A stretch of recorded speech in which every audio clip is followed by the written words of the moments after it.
नमस्कार, मैं आपके साथ विभा उपाध्याय और आप देख रहे हैं न्यूज़ 18 बिहार झारखंड का डिजिटल प्लेटफॉर्म। अमेरिका की राजधानी वॉशिंगटन में अचानक से दिखे रहस्यमयी ड्रोन ने सुरक्षा एजेंसियों की नींद ही उड़ा दी।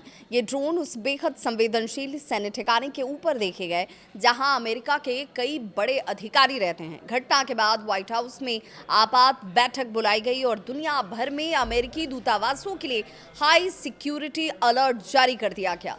अब ये घटना क्या है वो भी समझ लीजिए। तो मीडिया रिपोर्ट्स के मुताबिक वॉशिंगटन में स्थित फोर्ट लेस्ली जेएमसी नायक के ऊपर अज्ञात ड्रोन उड़ते हुए देखे गए।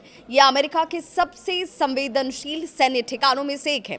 यही के आसपास अमेरिका के विदेश मंत्री मार्को रूबियो और रक्षा मंत्री पेटे हेक्सेथ का आधिकारिक आवास भी बताया जाता है। जैसे ही ड्रोन दिखने की सूचना मिली, पूरे इलाके में सुरक्षा बढ़ा दी गई और जांच एजेंसियों को अलर्ट कर दिया गया। व्हाइट हाउस में आपात बैठक इसे लेकर की गई। इस घटना के बाद से व्हाइट हाउस में उच्च स्तरीय बैठक होती है और बैठक में यह आकलन किया गया कि क्या ये ड्रोन किसी संभावित हमले की तैयारी का हिस्सा हो सकते थे। अधिकारियों के मुताबिक हाल के दिनों में एक ही रात में कई संदिग्ध ड्रोन देखे गए, जिससे सुरक्षा एजेंसियां सतर्क हो गई हैं। स्थिति को देखते हुए अमेरिका के दो बड़े सैन्य अड्डों पर सिक्योरिटी स्टेट्स चार्ली घोषित कर दिया गया।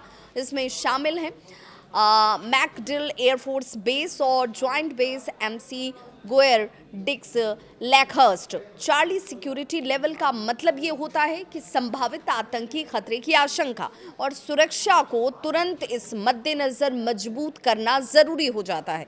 फिलहाल एफबीआई इन रहस्यमयी ड्रोन की जांच कर रही है। हालांकि पेंटागन ने इस मामले पर ज्यादा जानकारी देने से इनकार कर दिया। रिपोर्ट्स ये कहती है कि सुरक्षा एजेंसियों ने कुछ समय के लिए मार्को रूबियो और पेट हेक्सेथ को दूसरी जगह पर शिफ्ट करने पर विचार किया था, लेकिन अभी ऐसा कोई फैसला नहीं लिया गया। ये घटना ऐसे समय में सामने आई जब अमेरिका, इजरायल और ईरान के बीच तनाव लगातार बढ़ रहा है। अमेरिका और इजरायल की कार्रवाई में ईरान के कई वरिष्ठ नेता मारे गए हैं। इसके बाद ईरान लगातार बदले की धमकी दे रहा है। इसी वजह से इन ड्रोन घटनाओं को संभावित जासूसी या सुरक्षा खतरे से जोड़कर देखा जा रहा है। संभावित खतरे के मद्देनजर अमेरिका ने दुनिया भर में अपने दूतावासों और मिशनों के लिए ग्लोबल सिक्योरिटी अलर्ट तक जारी कर दिया। सुरक्षा एजेंसियां अब इस बात का पता लगाने की कोशिश कर रही हैं कि ये ड्रोन किसके थे, कहां से आए और क्या इनके पीछे कोई बड़ी साजिश है। फिलहाल रहस्यमयी ड्रोन का राज अभी तक सुलझ नहीं पाया, खुला नहीं, लेकिन सवाल बड़े हैं कि क्या ये सिर्फ ड्रोन गतिविधि है या अमेरिका की सुरक्षा के लिए कोई बड़ा खतरा है। इसे लेकर आपकी क्या है राय, जरूर साझा करें।